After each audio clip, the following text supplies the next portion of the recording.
Hola, ¿cómo tal? Muy buenos días, 8:07 de la mañana. Estábamos aquí ya conversando antes de iniciar el programa. Definitivamente una semana que va a estar marcada por un fallo que pronunció la Sala Constitucional el viernes anterior, del cual ya conocemos alguna parte y es sobre el proyecto de huelgas. Para hoy teníamos planteado un análisis económico, pero lo vamos a combinar con este proyecto para que ustedes entiendan los alcances que tiene este fallo histórico y cuál es el procedimiento que tiene que llevar la Asamblea Legislativa a partir de ahora para ya dar primer y segundo debate a la ley que regula las huelgas. Esta mañana nos acompaña Paola Gutiérrez, abogada laboralista, y Donely Feinsay, a quien les doy la bienvenida. Paola, buenos días, gracias por estar acá con nosotros. Buenos días, Michael. Buenos días, Eli. Muchísimas gracias por la invitación. Un tema muy importante. Muy contenta de poder que podamos abordar qué fue lo que dijo la sala con respecto al proyecto de huelgas. Donely, buenos días, gracias por estar acá. Buenos días, Michael. Buenos días, Paola. Un placer estar por acá y compartir el espacio con Paola. Buenos días a toda la audiencia. Definitivamente, bueno, esperábamos que eso sucediera a mediados de la semana anterior, se atrasó. El viernes, en medio de una lluviosa tarde, llega el pronunciamiento de la Sala Constitucional y abre el comunicado de prensa tal vez con uno de los puntos más importantes. El salario se puede suspender durante la huelga, Paola. Ese es uno de los puntos para mí, si no el más importante, de los primeros dos más importantes que tiene el proyecto, y haber tenido ya el visto bueno y luz verde por parte de la Sala Constitucional es motivo de celebración de esta semana, la próxima y lo que resta del año. Yo creo que el proyecto no está aprobado hasta que esté aprobado, ¿verdad? Y esto a raíz de dos situaciones que conoció la Sala Constitucional, que en mi criterio son completamente subsanables. Lo que hizo la Sala fue venir a dar un voto a favor del proyecto y de todas las modificaciones importantes que se están incluyendo ahí, inclusive, y muy importante, el tema salarial, es decir, se suspende el contrato de trabajo, se suspende la prestación de servicios y por ende, obviamente, es totalmente constitucional suspender el pago del salario, salvo la única excepción que también estaba prevista en el proyecto, que es cuando se declare legal, es decir, hay que pasar por todo el proceso declaratorio y se decida en sentencia que el motivo de la huelga es un incumplimiento patronal grave. Al haber un incumplimiento del patrono, pues entonces se pagarían retroactivamente los salarios. Pero aquí lo más importante con este punto es, porque además esta fue una incorporación que se hizo a través de una moción antes de la votación en el primer debate y generó mucha controversia, habían muchas dudas. Todas esas dudas de si era constitucional, si tenía vicios de inconstitucionalidad, ya quedaron totalmente aclaradas. Es decir, para la sala es totalmente posible actuar conforme quedó redactado en el proyecto el artículo 379. ¿Esto qué significa? Que si un grupo, un sindicato o trabajadores se organizan para ir a huelga, ese derecho va a estar completamente protegido a nivel constitucional y a nivel de la ley. Eso no se cambia, pero sí se deja de pagar el salario a partir del primer día de huelga. Posteriormente se decidirá, en casos muy excepcionales, cuando hay incumplimiento patronal que ya ha originado el movimiento, hacer el pago retroactivo. Y para mí esto es importantísimo por una razón, porque esto lo que viene es a nivelar la cancha, siempre manteniendo la protección del derecho a la huelga, el derecho fundamental a la huelga, pero nos vamos a garantizar que se van a acabar esos abusos y esos excesos y esos movimientos que lo único que tenían por objetivo era presionar y protestar hasta por lo más absurdo, porque la gente no tenía absolutamente nada que perder. Entonces aquí lo que venimos realmente es a unirnos a la mayoría de legislaciones y criterios de países tanto en este continente como en Europa, en el tema salarial, conforme también a los principios de los órganos de control de la Organización Internacional del Trabajo. Así que eso, y además es tan importante que en el comunicado del Poder Judicial lo ponen de punto número 1. De primero, sí. De primero, porque eso había generado mucha controversia, así que es motivo de celebrar. Ya casi vamos a ahondar en cuáles son los presupuestos en el que sí se pagaría el salario, pero quiero preguntarle a Donely, este fallo, con solo ese primer punto, Donely, ¿cambia la forma en la que entendemos las huelgas en el país y cómo se han venido practicando a lo largo de la historia reciente? Radicalmente, y destaco lo último que mencionaba Paola. Esto nos pone en línea con la legislación de la mayoría de los países del mundo. Costa Rica era una absoluta anomalía, básicamente desde que Luis Guillermo Solís levantó el veto a la reforma procesal laboral que dejó el tema de la huelga a la libre. Una anomalía en el sentido de que en todas partes del mundo huelga quiere decir suspendo labores para presionar a mi patrono para que se siente a negociar para que me mejore condiciones.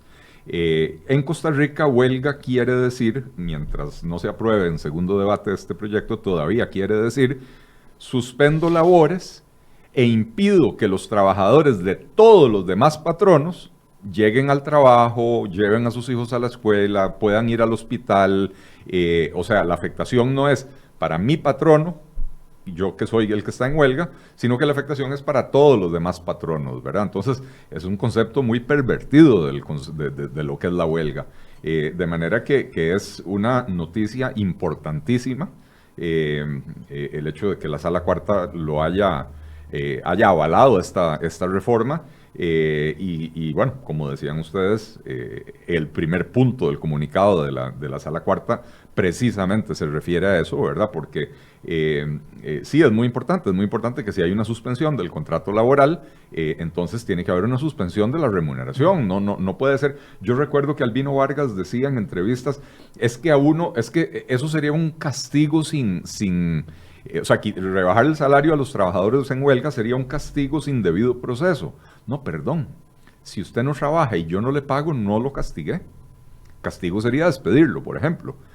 Pero si usted no trabaja y yo no le pago, no hay ningún castigo. No hay una prestación del servicio, por lo tanto no hay una contraprestación en la forma de salario. Ahora, recordaba yo que hace pocos meses, no preciso la fecha, hablábamos de las horas extra que estaba pagando la Caja Costarricense del Seguro Social a los empleados que se habían ido a huelga, en la huelga de los 89 días en 2018, a la huelga de los 89 días, y que aparte de que habían recibido los salarios en esa oportunidad, ahora se les estaba pagando horas extra para cumplir el trabajo que tenían retrasado. Esto cambia y va a tener un impacto en las instituciones también. Definitivamente.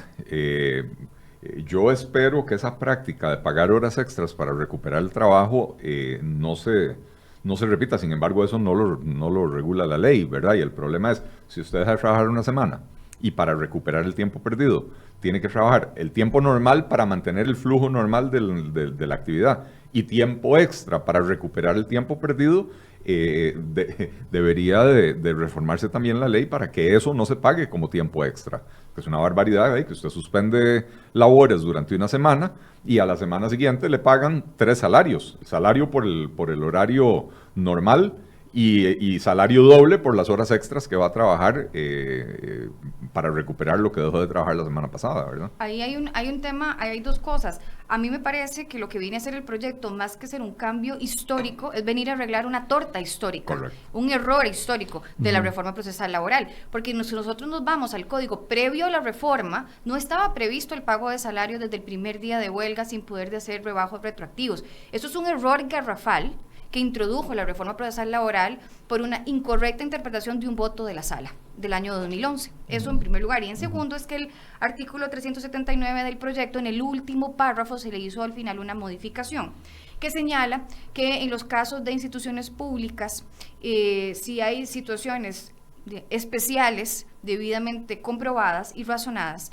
el jerarca puede decidir que se paguen los salarios y ese tiempo no laborado durante la huelga se compense. Eso se pensó principalmente porque no siempre en las instituciones públicas es posible suspender inmediatamente el pago de salario. En algunos casos, aunque uno ordene la suspensión, no se suspende de manera inmediata por un tema, digamos, ya más burocrático. Entonces, si el salario se pagó, yo puedo ir y cobrar o venir a recuperar ese dinero que pagué mientras el contrato estaba suspendido, o en casos muy excepcionales el jerarca, habiéndolo comunicado previamente a la Contraloría y a la Defensoría de los Habitantes, decir, bueno, no lo voy a recuperar porque lo que vamos a hacer es que ese tiempo pagado lo vamos a utilizar para digamos, venir a cumplir con las labores que se dejaron de prestar. Ojalá que eso no se preste a abusos, ¿verdad? Y ahí se está limitando a que son en casos excepcionales debidamente fundamentados y razonados. Pero eso está en el último párrafo. Pero en términos generales, el principio es el que conversamos y el que indicábamos de que la huelga no se paga. Ahora, hay dos excepciones. Una, que eventualmente un tribunal lo declare legal, pero con un requisito, ¿correcto? Claro. Tiene que ser una huelga legal, en primer lugar, y que se quede demostrado en sentencia que lo que originó la huelga fue un incumplimiento patronal grave.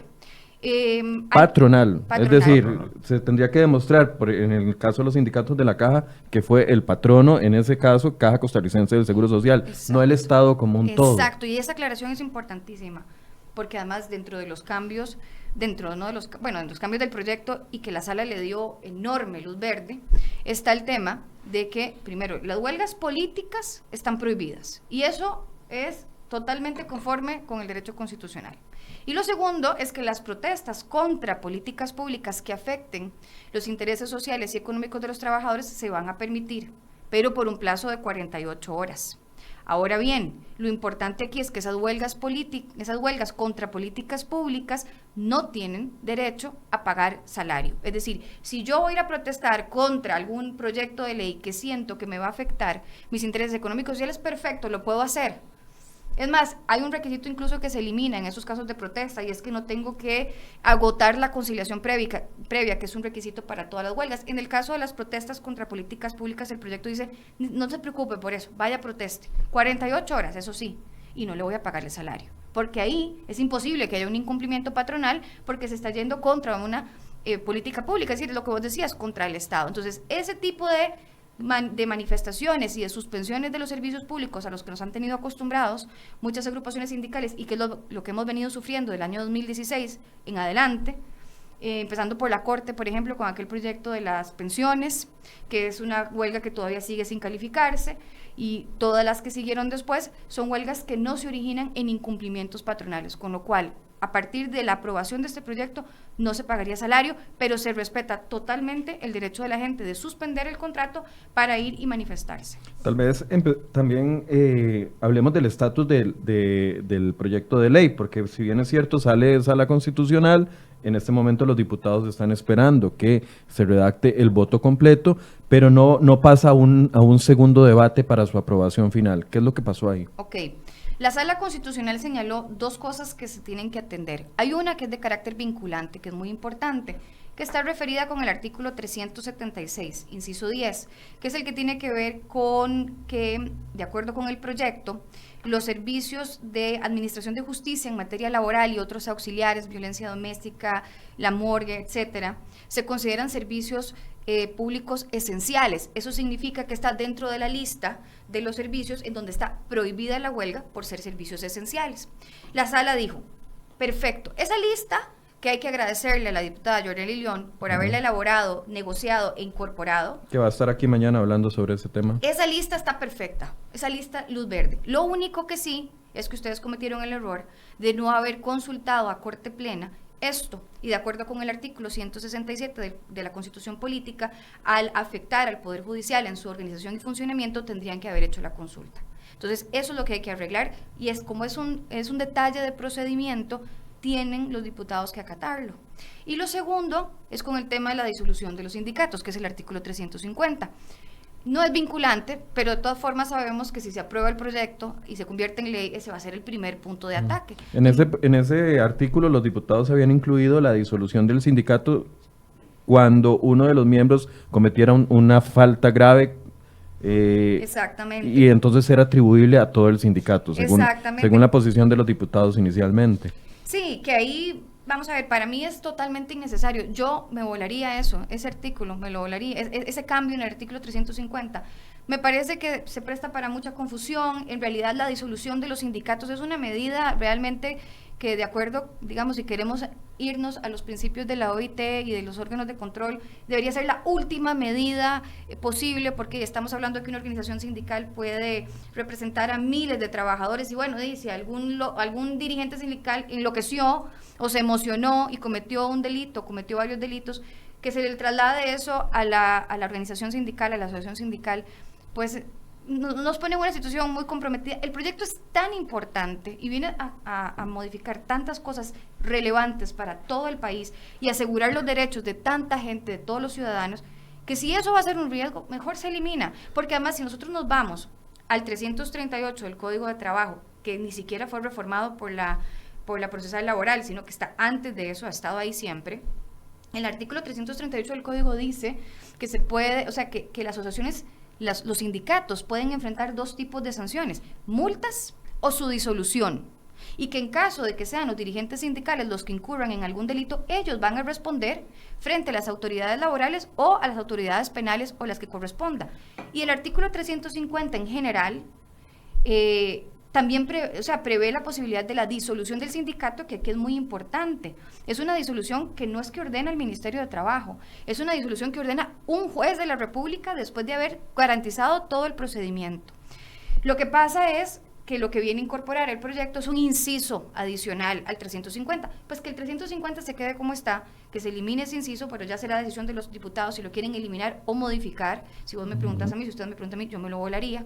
Prefiero rescatar todo el resto que ya además tiene bendición, agua bendita por todo lado del proyecto, y lo pasamos, porque es necesario. Ahora, esto se devuelve a la Asamblea Legislativa, la Asamblea Legislativa lo pasa a la Comisión de Consultas de Constitucionalidad, que hará sus recomendaciones, y luego la Asamblea tomará las decisiones que correspondan y se tiene que enviar nuevamente a primer debate. Sí, lo quería aclarar, digamos, la cancha, porque estos dos vicios, como se conoce popularmente, no vienen a traerse abajo el proyecto de ley. Simple y sencillamente son dos cosas que se pueden rescatar de una u otra forma. Sacándolo, como dice Paola, el artículo 350, sacando el inciso F, Ajá, el inciso F del artículo 350 y ya asunto solucionado por ahí. Y con el otro haciendo la consulta de constitucionalidad, entonces. Correcto, porque, digamos, recordemos que a la gente que le preocupa esto del tema de la disolución de sindicatos, que no ha pasado en este país creo que en los últimos 30 o 40 años,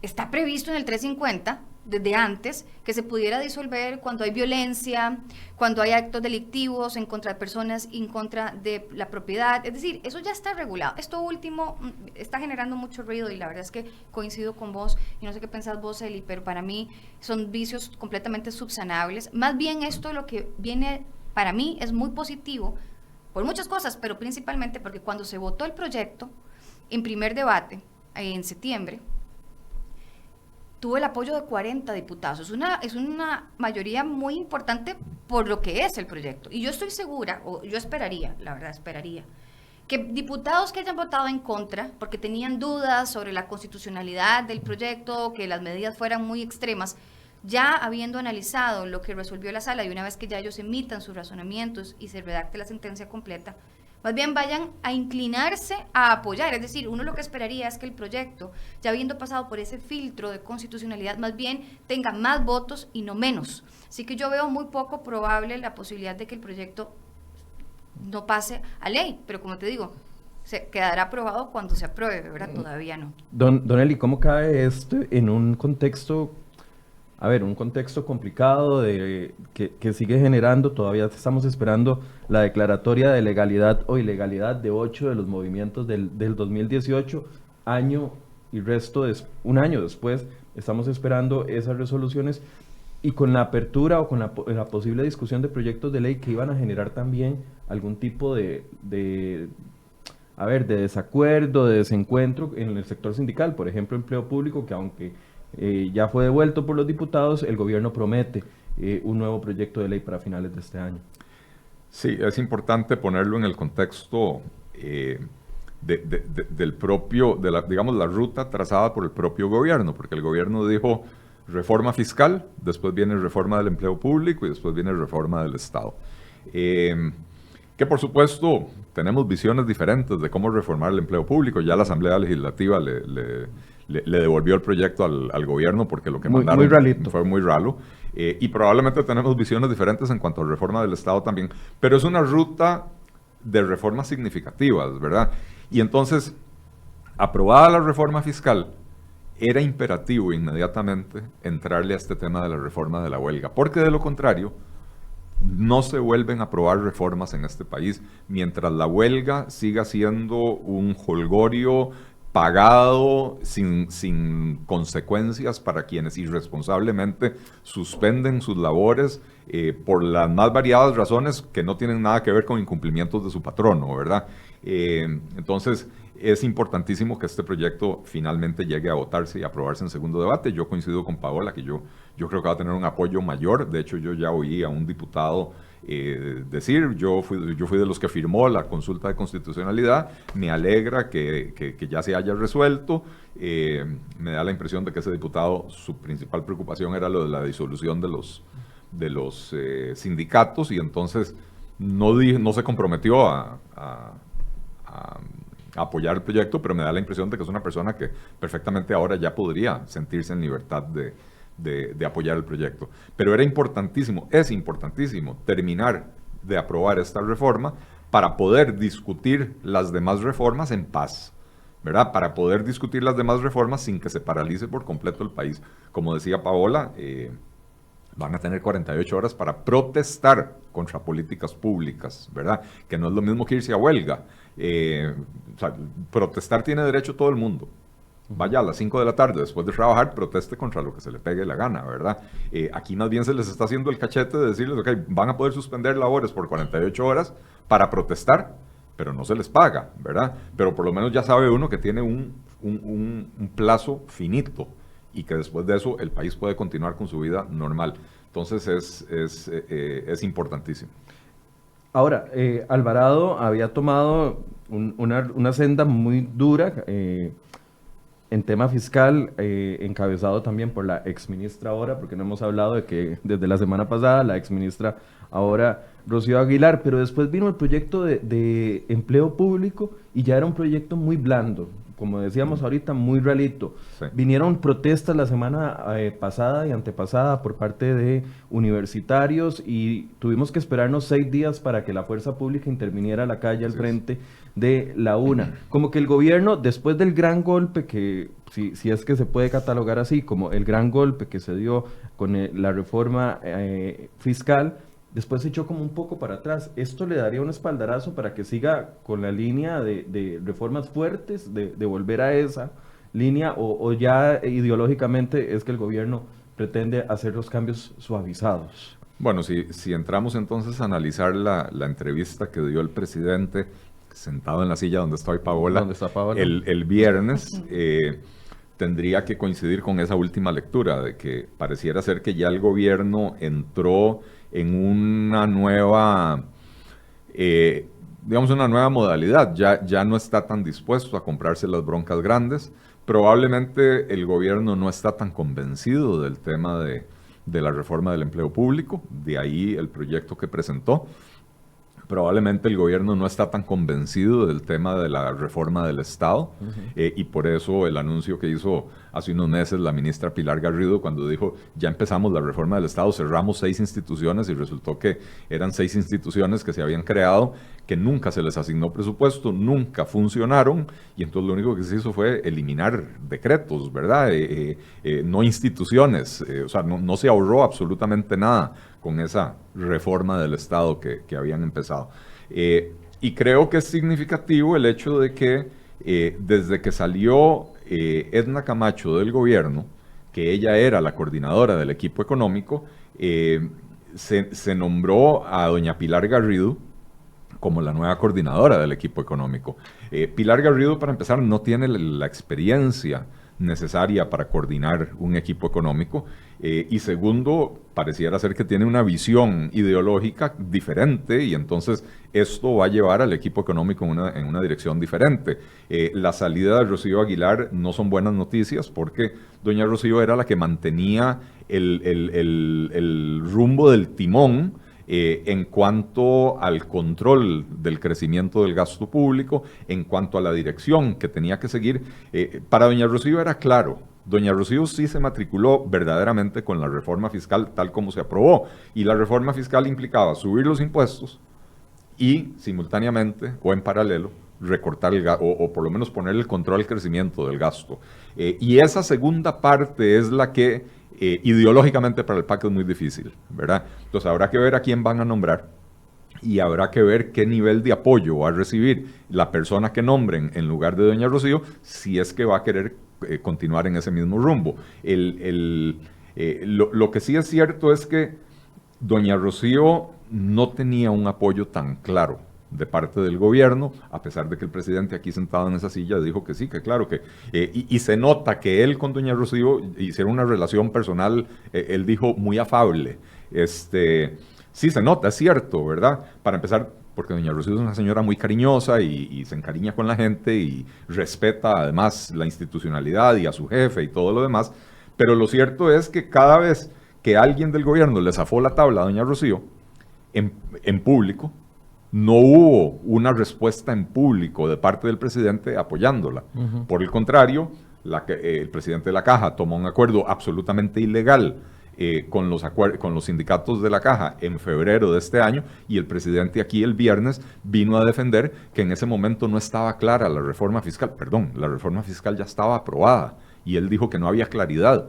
No habían reglamentos. Y la misma ley le da 6 meses al Poder Ejecutivo para reglamentar. Entonces los reglamentos no estaban, pero el principio de que las anualidades y los pluses dejan de ser porcentuales y se pagan como monto nominal fijo, ya estaba en la ley. Y el acuerdo que firmó el presidente de la Caja con los sindicatos decía, esto se va a seguir pagando como se nos pega la gana, o sea, se va a seguir pagando porcentualmente. Cuando... Bueno, la noche anterior a la renuncia de doña Rocío, se firma un acuerdo con las universidades sin haber invitado al Ministerio de Hacienda, ya no a doña Rocío.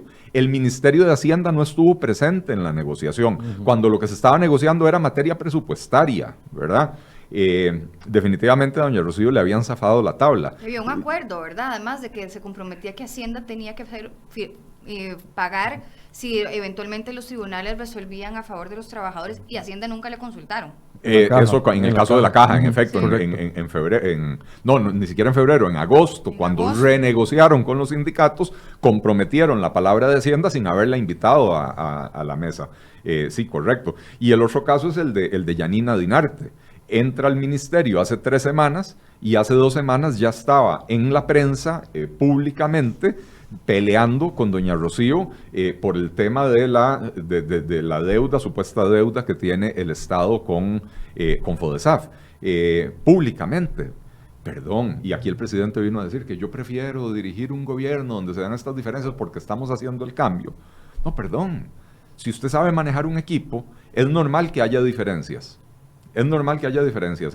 El centrocampista tenía la posibilidad de pasar la bola a la derecha o a la izquierda. La pasó a la izquierda y resulta que el de la izquierda tenía 3 jugadores encima, el de la derecha estaba libre. Bueno, el de la derecha se puede enojar con el centrocampista. En el medio tiempo van al camerino y le dice, no me pasaste la bola, yo estaba abierto. Si hace el reclamo en la cancha y se le va encima al centrocampista y lo golpea, el entrenador debería agarrar a esa persona y sacarla y decirle... Intervenir. Intervenir. O sea, esto no se hace en público. Bueno, a doña Rocío se lo hicieron en público las veces que se les pegó la gana a los jerarcas nombrados por el presidente de la República, y el presidente de la República nunca la respaldó. Y si esto va a suceder con quien venga detrás de ella, entonces... Ya sabemos por dónde va el asunto. El asunto va porque al gobierno, pareciera ser, ya no le interesa tanto el tema del control del gasto. Y entonces uno podría interpretar que la línea dura que mantuvo el gobierno durante su primer año, es que nos olvida que es año y medio, ¿verdad? Sí, se ha hecho largo, ¿verdad? Se ha hecho eterno, pero bueno, muy largo, no voy a decir eterno, se ha hecho muy largo, tal vez por esto también ambiente social, pero la línea dura que tal vez traía el gobierno políticamente desde el PUSC, dentro del gabinete, con Edna Camacho, con el mismo Rodolfo Pisa, y ese ánimo reformista que traía, pareciera que se está entonces quedando atrás después de la salida de doña Rocío, tal vez en este tema. Bueno, yo sí creo eso. Yo creo que el apoyo que le dio el gobierno a ese control del gasto durante el primer año fue porque necesitaban esa imagen para que la Asamblea Legislativa aprobara la subida de impuestos. Irónicamente ahora tendrían la pista más, perdón que lo interrumpa, irónicamente ahora tendrían la cancha más despejada para entrarle a temas fuertes. Perdón. Sí, lo que pasa es que da la impresión de que una vez que lograron la subida de impuestos, ya lo otro ya no es necesario. Lo otro era show, lo que verdaderamente querían era la subida de impuestos, y entonces ya doña Rocío no era tan útil, ya doña Rocío es dispensable, ya doña Rocío se le puede zafar la tabla públicamente, y ya doña Rocío, enfrentada a la situación que enfrentó con la Contraloría General de la República, que, ojo, la Contraloría no sancionó a doña Rocío. La Contraloría le recomendó al presidente suspenderla. Y el presidente tenía varios cursos de acción posibles. Y uno de ellos era pedir en Consejo de Gobierno que se abra una investigación para determinar si se suspende o no se suspende.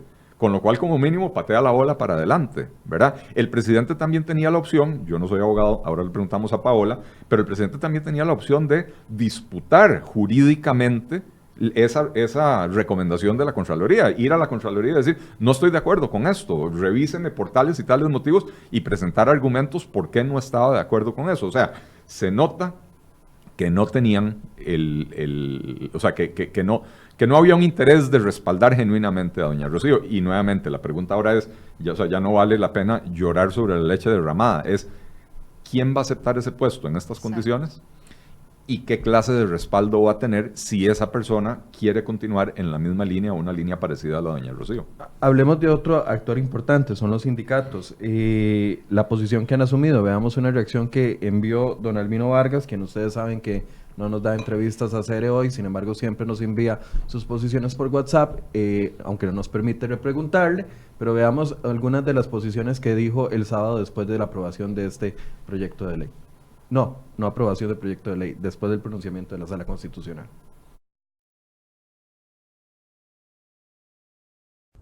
La resolución de la Sala Cuarta sobre la ley antihuelga, la ley Mordaza, expediente 21.049, no nos sorprende.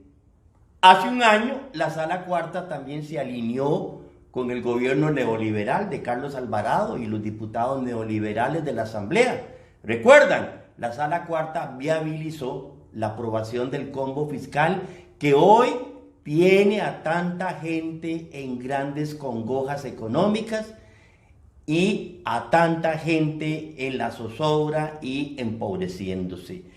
Nosotros aquí en ANEP, con otras organizaciones, ya nos venimos preparando. El escenario internacional está abierto. Es muy rico, muy amplio y muy vasto, porque esto, en definitiva, va a tener que resolverse en instancias internacionales, tanto a nivel del continente americano como a nivel planetario, en este caso del Consejo de Derechos Humanos de las Naciones Unidas. Así que muy esperanzados en la voluntad de lucha del pueblo trabajador, ¿verdad? Y seguimos adelante nosotros denunciando lo que tengamos que denunciar específicamente con este fallo. Nos parece que la Sala Constitucional puso oídos sordos a los relatores de la Organización de Naciones Unidas porque habían una serie de criterios que venían en este documento que emitieron ellos en la OL que no han sido retomados por la Sala Constitucional, y eso nos obliga a tener que recurrir nuevamente a organismos internacionales para que se haga valer estos criterios que fueron emitidos por estos expertos. Bien, esas son partes de la reacción del sábado anterior. Antes de hacerles algunas preguntas, primero una posición con respecto a esta reacción, Paola. Bueno, vamos a ver. El señor Albino Vargas está dando, para mí, aleteos previos a cuando la gente se está ahogando en el mar. Es decir, él está desesperado porque ha tratado por todos los medios de confundir, de seguir confundiendo a la gente en cuanto a este proyecto, y todo le ha salido mal. Y mientras siga por ese camino, le seguirá saliendo igual. Vamos a ver, estamos hablando de un líder sindical que ha tomado muy en serio lo del sindicalismo del odio. Y a él se le olvida probablemente que la Constitución y el Código de Trabajo obliga a que las organizaciones sindicales tienen que ser conformes con los principios democráticos. Que don Albino venga ahora en su relato a decir que la Sala Constitucional está alineada al gobierno y que responde al gobierno, que no existe independencia judicial y que aquí lo único que quiere la Sala es eliminar derechos fundamentales de las personas, eso es un absurdo y eso es una mentira, y eso es parte de lo que ha llevado a que don Albino vaya perdiendo cada vez más la credibilidad de la gente. Ahora, cuando un proyecto de ley pasa por el filtro de la Sala Constitucional o por el ojo de la Sala Constitucional, no solo se pone el proyecto de ley frente a la Constitución y las leyes de nuestro país, se pone frente a los decretos y acuerdos firmados internacionalmente. Totalmente. Entonces, ¿dónde es que ve usted esa posibilidad de lucha planetaria, como decía don Albino, en organismos internacionales? Vamos a ver, puede ir a la OIT, puede ir al Consejo de Derechos, o sea, vamos a ver, no sé. ellos como organizaciones sindicales podrían acudir y presentar una queja ante los órganos de control de la Organización Internacional del Trabajo, podrían valorar algunas otras instancias. Vamos a ver, lo que pasa es que el don Albino ha mentido tanto con esto. Su primera reacción fue decir que los 3 relatores que habían emitido un criterio no vinculante estaban actuando a nombre del Consejo de Derechos Humanos de la ONU, y el Consejo tuvo que pasar por la pena de salir a desmentirlo públicamente porque no estaba diciendo la verdad. Claro, hay instancias internacionales, si él quisiera acudir a ellas, porque considera que el proyecto o la legislación no es contraria con los principios, por ejemplo, de la OIT o los derechos humanos, que ya la sala dijo que sí. Si no está convencido con eso, pues que acuda a las vías que considera planetarias, interplanetarias, o a donde quiera. Pero que deje de estar mintiéndole a la gente para tratar de salvarse de, que digamos, quedar en descubierto. Vamos a ver, este es un proyecto que no elimina las huelgas. Este es un proyecto que protege las huelgas al mismo tiempo que protege al resto de ciudadanos y garantiza derechos fundamentales. Este es un proyecto que no entiendo cómo podría ser un proyecto mordaza. Es que no lo entiendo. Proyecto mordaza, el capítulo de las huelgas que permitían que todos nosotros tuviéramos que quedarnos esperando y pagando salarios hasta que se resolviera un proceso judicial, y lo que se estaba era afectando la salud y la vida y la seguridad de la gente. Por eso, sí pero era terrible. Cuando cuando la Sala Constitucional analiza esto, ya analizó los convenios que tenemos firmados con la Claro. OIT. Incluso en uno de las consultas, que se hicieron 2 consultas sobre el proyecto a la Sala Constitucional, una de esas consultas fue hecha específicamente, por ejemplo, en el caso de salario, volviendo a que era uno de los temas más importantes, el artículo 379, y los diputados, creo que fueron 11 diputados que firmaron esto, le preguntaron expresamente a la Sala: señores, díganme si esto es contrario al Pacto Internacional de Derechos Civiles, si es contrario a los principios de la OIT, si es contrario a la Constitución, si es contrario al Código de Trabajo. Y la Sala, después de haber analizado todos esos tratados internacionales, convenios y normativa local, dijo: está conforme con el derecho a la Constitución, no tiene vicios de inconstitucionalidad, luz verde. Es decir, la Sala analiza esto en el contexto no solamente de la constitucional, de la Constitución, sino también a nivel de los tratados y de los convenios vigentes en el país. Entonces, que pueden ir a otras instancias internacionales que lo valoren y lo hagan, perfecto, no tiene nada malo, y para eso está. Pero vamos a ver, a mí me hacía mucha gracia porque en ese video que ustedes acaban de compartir, abajo decía que el proyecto son unas contradicciones tan absurdas, que el proyecto de ley estaba enterrado. Y por el otro lado, cuando ellos dan el mensaje, los 3 señores que aparecen en el video salen diciendo: no nos sorprende, vamos a llevarlo a instancias internacionales, interplanetarias, el proyecto lo vamos a... O sea, si ya está enterrado, si le pusieron una lápida, ¿por qué estás preocupado? Tranquilízate entonces. Entonces, en realidad, ellos reconocen que el proyecto está muy vivo, que el proyecto más bien lo que vino fue a blindarse aún más, y que el proyecto muy probablemente vaya a ser aprobado. ¿Cómo quedan los sindicatos como actores y protagonistas en los últimos meses? Los sindicatos han estado como montados en una montaña rusa, en parte porque el gobierno así lo ha querido, ¿verdad? Los sindicatos quedaron sumamente debilitados después de la huelga de los 90 días, 89 días, porque quedaron totalmente desprestigiados, ¿verdad? Y lamentablemente después de eso, con los sindicatos que no sabían qué los había golpeado, se escuchaban rumores de que sobre todo los sindicatos del sector de educación iban a cambiar de liderazgo porque las bases estaban sumamente enojadas porque sintieron que habían sido manipuladas por sus dirigentes en esas huelgas, y finalmente fue el gobierno el que les tiró el salvavidas poquitos meses después, ¿verdad? Y entonces volvieron a recuperar un cierto nivel de credibilidad, qué sé yo. Sin embargo, si usted se fija en las acciones de los sindicatos, de don Albino Vargas, de don Gilberto, de doña Mélida, en los últimos meses, usted se da cuenta de que realmente ellos saben que están debilitados como dirigencia sindical, porque de lo contrario tendrían este país paralizado. La semana pasada o antepasada se fueron los muchachos de las universidades a huelga y los sindicatos no estuvieron ahí ni siquiera para decir esta boca es mía, ¿verdad? Para apoyarlos, para qué sé yo.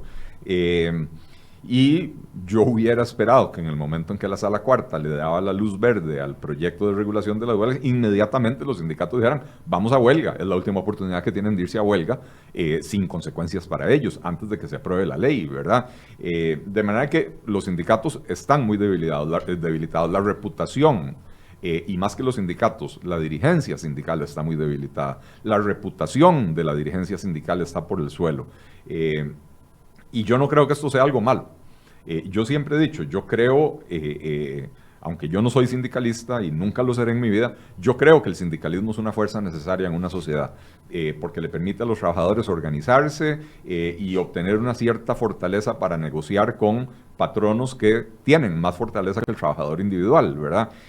Pero este tipo de sindicato que tenemos en Costa Rica, que ni siquiera vela por el bienestar de sus propios afiliados, sino que ahí andan viendo a ver qué sacan ellos como dirigentes, qué beneficios, cuántos días más de día no trabajado pueden tener por ser dirigentes sindicales, etcétera. Ese tipo de sindicalismo es nefasto para un país y es nefasto para el propio sindicalismo, ¿verdad? Entonces, creo que la aprobación, ojalá, de esta ley va a cambiar radicalmente las cosas para el sindicalismo en este país. Y uno esperaría, perdón, Paola, antes de darle la palabra, uno esperaría una reacción más autocrítica por parte de no de las dirigencias sindicales, sino también de las bases. O sea, claro, hasta dónde me ha llevado estos líderes sindicales durante todo este tiempo sí, a emprender luchas que ahora la Sala Constitucional, con la intervención o sea, con un pronunciamiento dice, es que está todo bien. O sea, me han llevado a la calle por temas que evidentemente no eran temas que se podían, que estaban violentando mis derechos. O sea, dieron un concepto completamente distinto de la naturaleza de la huelga, ¿o me equivoco? No, a eso precisamente me refería, que las bases de los sindicatos creo que han entendido que han sido utilizados y manipulados por la dirigencia sindical, y en parte por eso no ve uno ahora tanta proliferación de huelgas como hubo el año pasado, ¿verdad? Porque creo que esa dirigencia sindical siente el ácido de sus propias bases, ¿verdad? Creo que las bases ahora no se van a dejar manipular tan fácilmente. En algún momento incluso se pensó que con la declaratoria de ilegalidad de la huelga se les iban a rebajar salarios, cosa que al final no sucedió, pero con la reforma de la ley ya no es que se le van a rebajar salarios, que no se les va a pagar desde el momento en que se van a huelga hasta que esa huelga sea declarada legal y con una violación grave del patrono, sería el único caso en el que le podrían pagar salarios a los trabajadores, ¿verdad? Es una debilidad en no haber incluido la educación como un servicio esencial. Bueno, esa fue una crítica que yo le hice al proyecto cuando se aprobó en primer debate. Sigo creyendo que es una debilidad no haber incluido la educación como servicio esencial, pero bueno, al final de cuentas las negociaciones políticas no son sencillas. Fue lo que se pudo lograr en ese momento, y esto que se aprobó en primer debate y que ya la Sala Cuarta le dio luz verde con ese par de observaciones que habrá que corregir, es significativamente mejor y 1000 veces superior a la situación que teníamos desde que se levantó el veto de la reforma procesal laboral.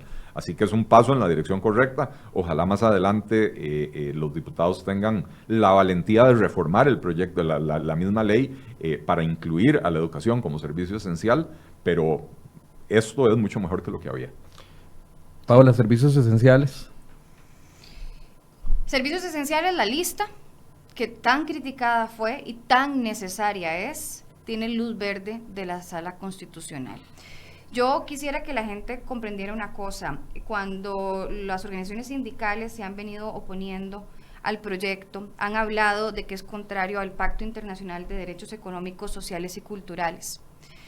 Y el documento de los relatores no vinculante hacía énfasis en esto. Y es importante que la gente tenga claro que este pacto internacional de derechos económicos, sociales y culturales fue considerado por la Sala Constitucional a la hora de analizar este proyecto y no encontró que existieran roces.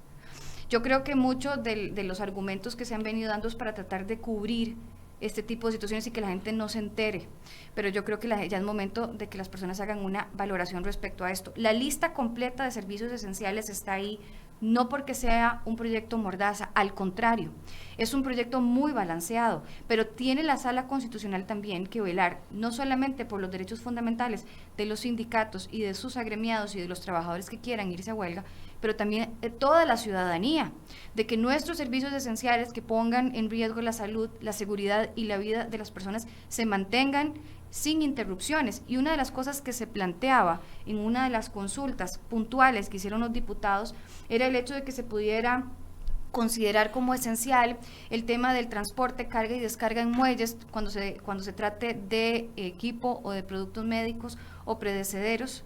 Y la sala dijo, está bien, puede ser y es un servicio esencial y está bien, es conforme con la Constitución, no hay vicios de inconstitucionalidad de que esto esté incorporado ahí. Por lo tanto, por el fondo, la lista de servicios esenciales está correcta, de acuerdo con la perspectiva de la Sala Constitucional. Lo que pasa es decir, puede ser que haya magistrados que les parezca que se debieron haber incluido otras cosas o excluido otras, pero en un análisis de constitucionalidad y de convencionalidad, esa lista está correcta, lo cual es muy importante. Lo único, como mencionaba al inicio, que señalaron los diputados respecto a los servicios esenciales, es que no se consultó al Poder Judicial.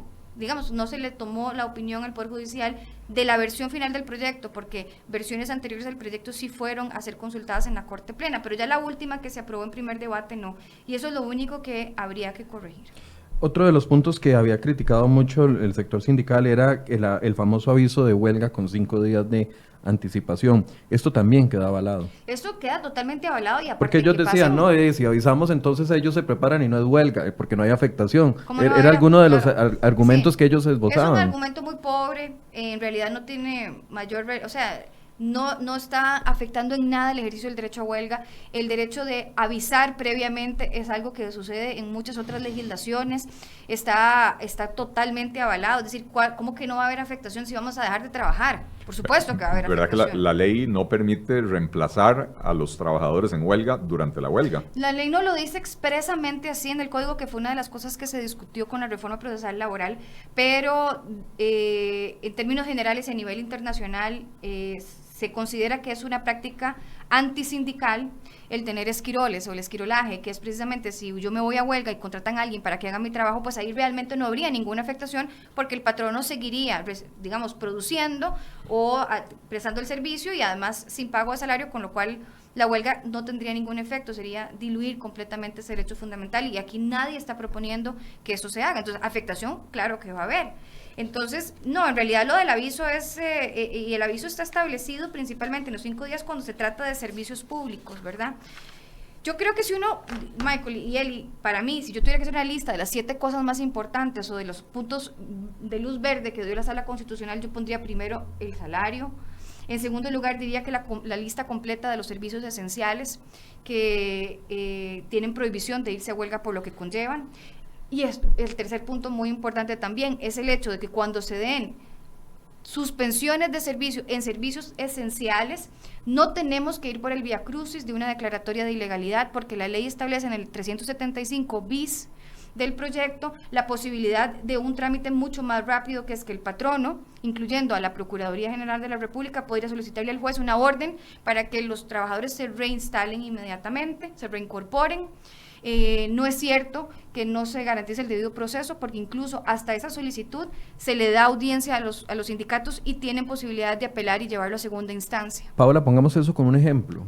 Ok, la caja se va a huelga, de las tantas decidieran irse a huelga mañana, pues entonces el patrono, la caja, tiene un plazo de 24 horas para ir a decirle al juez, señores, de acuerdo con el 376 del Código de Trabajo, los servicios de salud son un servicio esencial, por favor, ordéneles judicialmente que se reincorporen a sus labores. Ahí tendrían doble, digamos, penalidad. Inmediatamente la suspensión del salario y segundo, ya un juez dictando una resolución Exacto, contra porque ellos. en realidad, si la huelga, es que aquí teníamos otro error garrafal, y era que decíamos que la huelga en servicios esenciales está prohibida, pero para declarar la ilegalidad había que pasar por todo el proceso de declaración de una huelga prohibida. No es que vamos a ir a ver si se cumplieron o no los requisitos, es que está prohibida de entrada.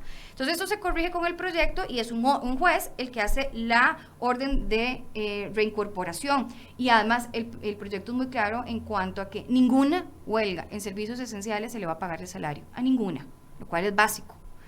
Luego, lo de la prohibición de las huelgas políticas, que fue otro tema que generó mucha controversia, y la sala dijo, no importa que se prohíban las huelgas políticas, eso no está afectando ningún principio constitucional, es decir, no hay vicios de inconstitucionalidad. Lo de las 48 horas de la protesta, que ya los mencionamos, es decir, usted quiere protestar contra una política pública, perfecto, yo le permito que usted deje de trabajar durante 48 horas sin sanción, vaya y proteste. Y si usted quiere hacerlo, además, en su tiempo libre y en sus días de descanso y en los días feriados y en sus vacaciones y en lo que quiera, la protesta está abierta, es básico en una democracia, eso sí, no durante la jornada laboral, y si lo quiere hacer durante la jornada, le doy 48 horas. El sexto punto es la prohibición de reiterar una huelga, porque una de las cosas que se decía en contra del proyecto es que el proyecto señala que no se puede hacer más de una huelga por lo mismo, porque si no, sería una locura. Y la sala dijo, está bien, lo único es que si cambiaran las circunstancias, cambiaran las condiciones y se justifica una nueva huelga, pues ahí sí. Pero si yo me voy, por ejemplo, a una protesta contra el plan de fortalecimiento de las finanzas públicas hoy, y termina la huelga y me voy dentro de una semana y entonces se volvería una situación casi que eterna. Entonces, si usted va a ir a protestar o va a ir a una huelga por un motivo, una vez. Si cambian las condiciones, puede volver.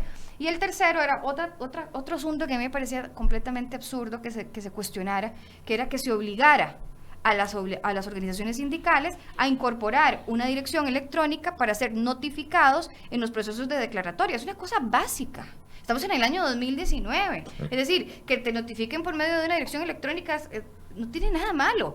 Y además es que había un antecedente. Claro, hay miles de antecedentes de que se Una escondían. Jueza en una resolución dijo que se les estaban escondiendo los sindicatos. Y además en el caso de la caja.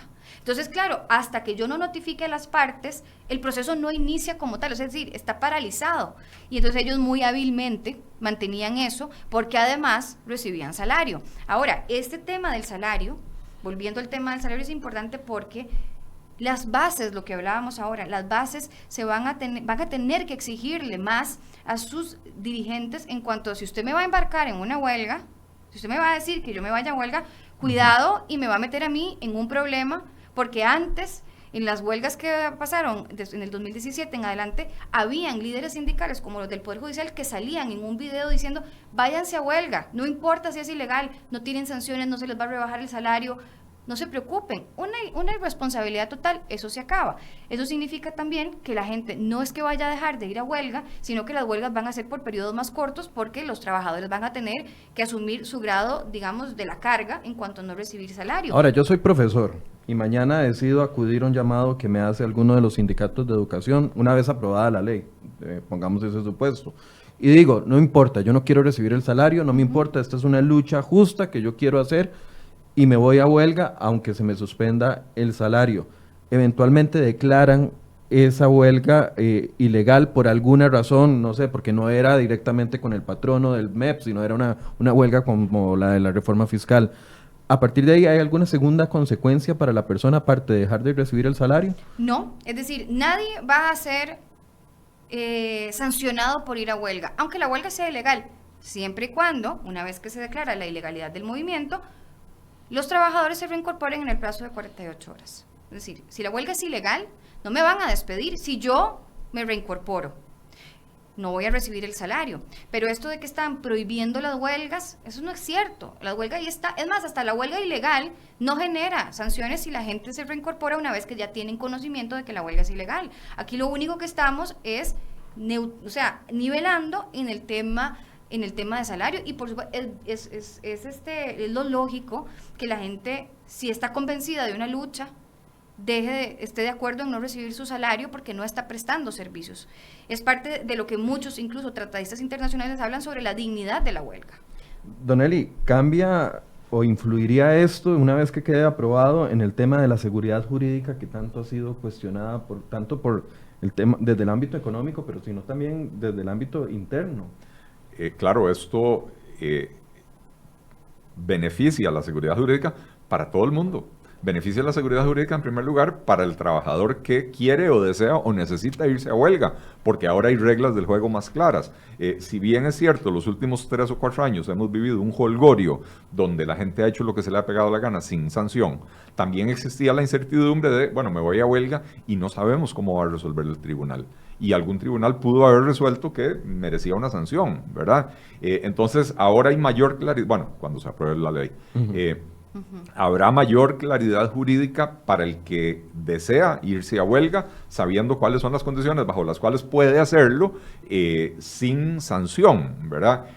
Pero también mucha mayor seguridad jurídica también para el sector privado y para el propio gobierno, ¿verdad? Porque pueden continuar adelante con reformas que son necesarias, a sabiendas de que protesta siempre va a haber, y la protesta, lo decía Paola, en democracia es necesaria, ¿verdad? El derecho a la protesta, y no se le ha cercenado a nadie el derecho a la protesta. Simple y sencillamente se han puesto reglas claras en cuanto a lo que es la huelga, cuándo se puede ir a huelga, cómo se puede ir a huelga, cómo se declara o cuándo se declara legal o ilegal una huelga, etcétera. Y sobre todo el tema de que si usted suspende labores, no se le paga por no trabajar, ¿verdad? De manera que esta será una excelente noticia para la seguridad jurídica. Falta muchísimo por hacer en materia de seguridad jurídica en Costa Rica, pero este es un buen paso en esa dirección. Creo que todavía tenemos serios problemas en nuestros tribunales de justicia, juicios que duran 3, 5, 7 años, que eso le provoca una tremenda inestabilidad a las personas, a las empresas, cuando tienen que enfrentar un proceso de estos. Hay temas en cuanto al resguardo de la propiedad privada que todavía siguen estando disputados en el país, y eso provoca una enorme inseguridad jurídica. No tiene nada que ver con el tema de huelga, pero digo, este tema de la huelga, por lo menos regularlo, es un buen paso en aras de recuperar la seguridad jurídica que hemos perdido en los últimos años. Y también es el ámbito de acción, ¿verdad? Porque mucha gente confunde la protesta social con el tema de la huelga. O sea, mañana, si los taxistas quisieran mañana manifestarse, o los Uber, o los estudiantes universitarios no sindicalizados, etcétera, etcétera, cualquier grupo va a poder hacerlo. Esto ni siquiera los cubre a ellos. No, es que, vamos a ver, los estudiantes no se pueden ir a huelga porque no son trabajadores. Sí, pueden hacer protestas y manifestaciones, pero no es una huelga. Se utiliza el concepto, pero es digamos, un error utilizarlo en ese Lo pregunto, contexto. Paola, porque mucha gente está poniendo, aquí nos están poniendo todos los límites, entonces ya no podemos como ciudadanos protestar. Vamos y a ver, es importante... si la jornada suya es de 8 de la mañana a 5 de la tarde, usted después de las 5 de la tarde hasta las 8 de la mañana al día siguiente, si quiere, sin cometer ningún acto delictivo, puede ir y protestar y manifestarse.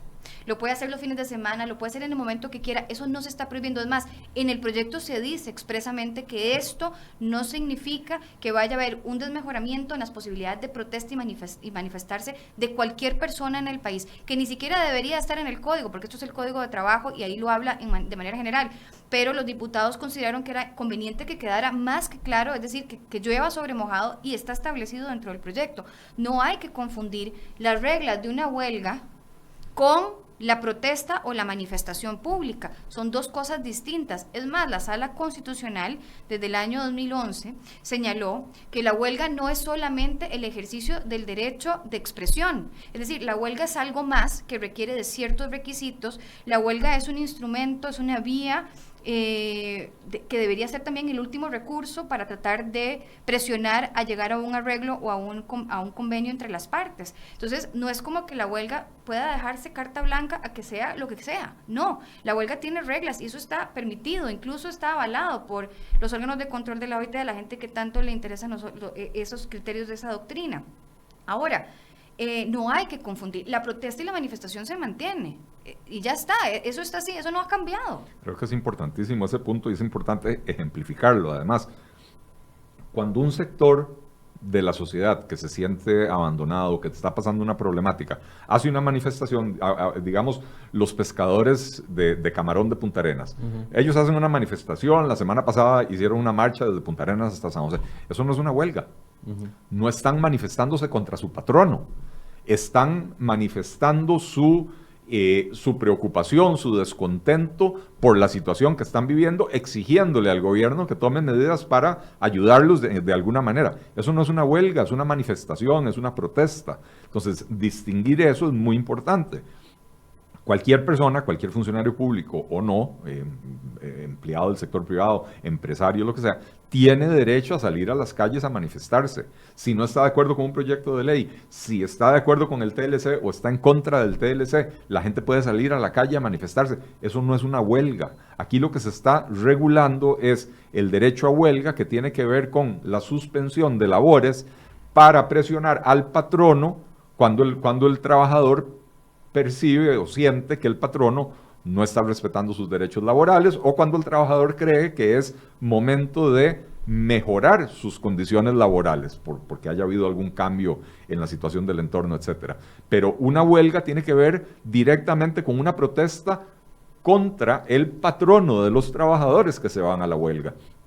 Todo lo demás son protestas, son manifestaciones, no son huelga y no están reguladas en este proyecto de ley, ni tienen por qué estar reguladas en este proyecto de ley.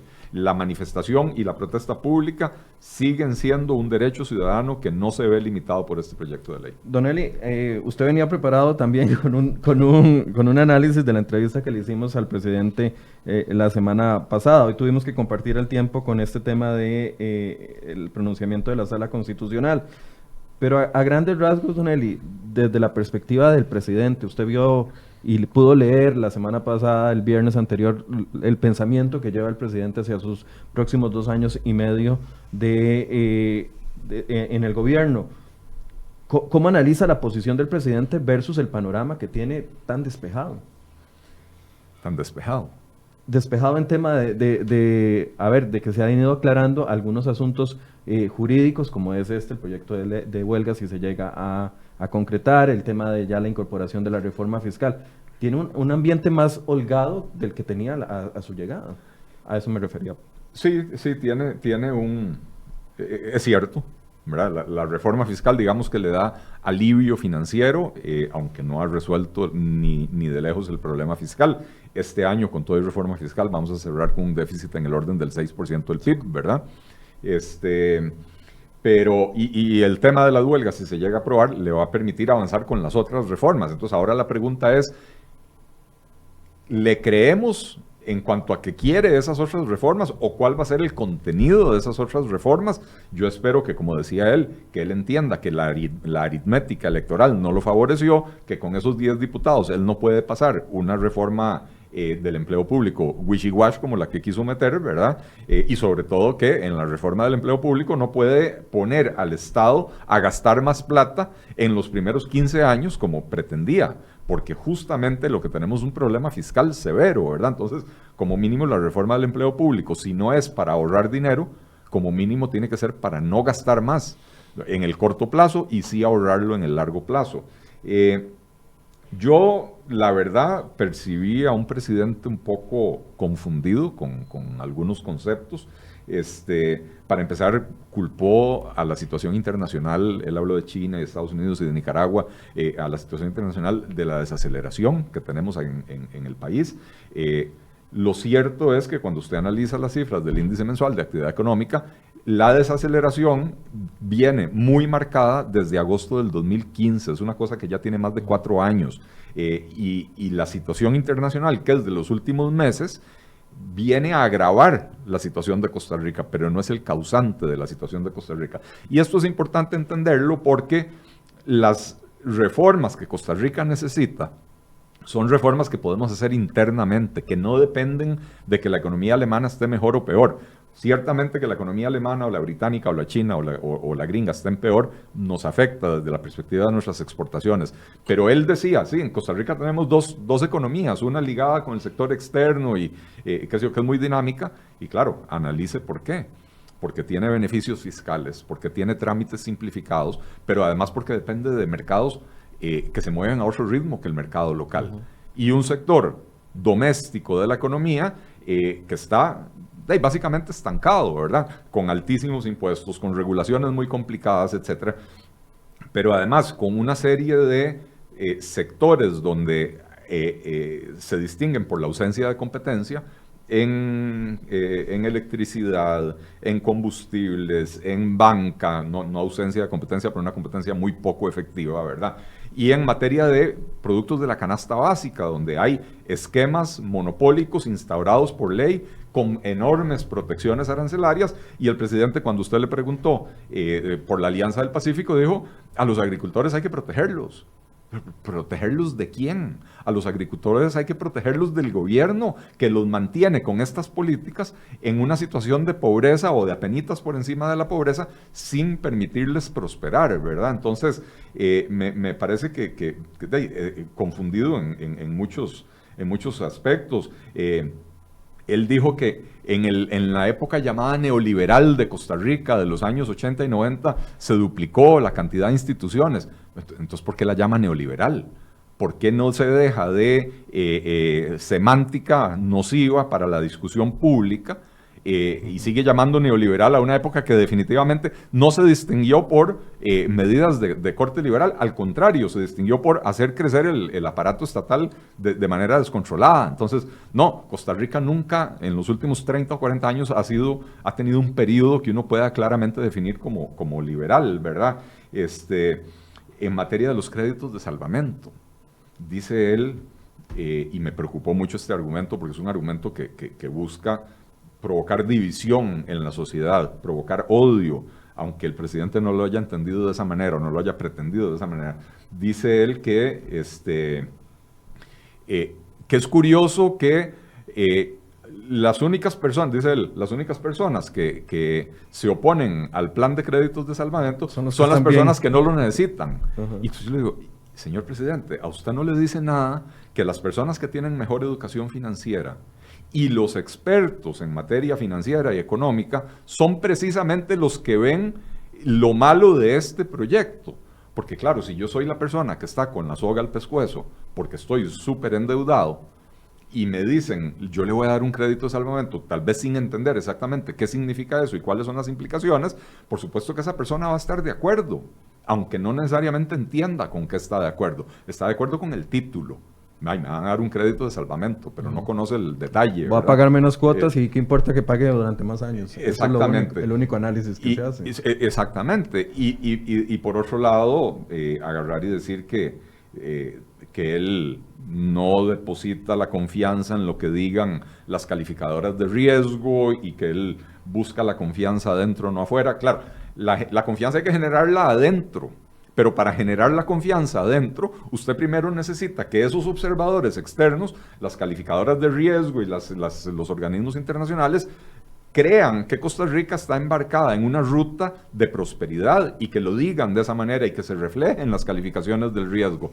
Porque de lo contrario, ni siquiera va a poder seguir financiando el día a día de la operación del gobierno, que depende aún mucho de endeudarse. El gobierno está a punto de salir, o el país está a punto de salir a los mercados internacionales a colocar los eurobonos, y la cara de la seriedad del gobierno para generar confianza en esos mercados internacionales era doña Rocío, ¿verdad? Entonces, sí, en los mercados internacionales hay mucha preocupación por la salida de doña Rocío. Esto no quiere decir que doña Rocío sea irreemplazable o indispensable, pero sí el presidente tiene que preocuparse de nombrar a alguien que renueve esa confianza de parte de estos entes internacionales para que eso empiece también a permear hacia la economía interna, pero sobre todo que la economía interna necesita de reformas estructurales que este gobierno no está planteando, ni los últimos 5, reconozcámoslo así, ¿verdad? Pero necesitamos reformas estructurales para poder permitir, también en palabras del presidente, que en vez de que esta economía pueda crecer como máximo 4% cuando tiene vientos de cola, que esta economía pueda crecer al 5, al 6 o al 7%, como lo están haciendo nuestros vecinos panameños, ¿verdad? Es que veamos que Costa Rica se quedó con un PIB per cápita de 14, 15 mil dólares, cuando ya Panamá va por 22 mil, Chile, a pesar de la crisis que están teniendo, va casi por 25 mil dólares de PIB per cápita, cuando si usted se fija, hace 10 años o hace 15 años, andábamos muy nivelados. Bueno, Panamá de hecho estaba muy por debajo de nosotros. Panamá es la que nos ha vino de atrás y nos rebasó. Con Chile estábamos muy nivelados, Chile nos rebasó, ¿verdad? En términos de generación de riqueza. No estamos hablando de todo lo demás que está afectando en este momento a Chile, ¿verdad? Pero creo que, o sea, yo sí me preocupé mucho al escuchar esa entrevista porque percibo a un presidente muy encerrado en su propio mundo, como que si tuviera asesores que le hablan al oído, que nadie sabe quiénes son, que le hablan al oído y que le venden una realidad virtual que no necesariamente es la realidad que está viviendo la gente afuera y que el presidente no está siendo capaz de percibirla. Bien, Paola, una conclusión. Okay. Después de esta clase de economía express que nos acaba de dar economía política. de economía política que nos acaba de dar Don Eli. Bueno, pues yo retomo al tema original que tiene que ver con el proyecto de regulación de las huelgas y la posición de la Sala Constitucional. Yo creo que el país debería de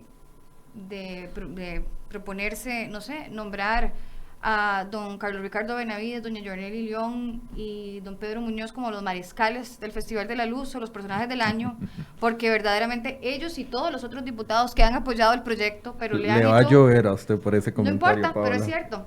Es la verdad, es decir, independientemente del partido que representen o lo que... No es eso, es el hecho de que tuvieron la visión de don Carlos Ricardo proponer el proyecto el proyecto de regulación, doña Yorleni sobre todo con el tema de servicios esenciales y don Pedro Muñoz con el tema del salario. Es decir, le han hecho al país un enorme favor con esto, aunque haya gente que no lo vea así o no lo entienda, pero en realidad el proyecto es para mejoría de todo el país, no para mantener las irregularidades y la ilegalidad impune. Entonces, creo que el proyecto, como decía al inicio, no está aprobado hasta que no esté aprobado, es decir, no es ley de la República todavía, tiene que pasar nuevamente por primero y segundo debate, como lo mencionaba antes, lo lógico, si es que existe, es que hayan más diputados que vayan a favor del proyecto ahora que ya ha pasado por este control y este filtro de constitucionalidad. Los dos temas que hay que corregir para mí son completamente subsanables, es decir, ni remotamente cerca creo yo que el proyecto esté enterrado, como lo quieren ver algunos líderes sindicales. Y yo quisiera nada más terminar solicitándole a la gente que se cuestione un poco más sobre sus líderes sindicales y que tanto los representan, y que la gente pueda diferenciar entre lo que es un líder sindical responsable, que les habla con la verdad, que tiene posiciones fundamentadas, a líderes sindicales que andan con charlatanerías, porque creo que el país ya no se lo merece.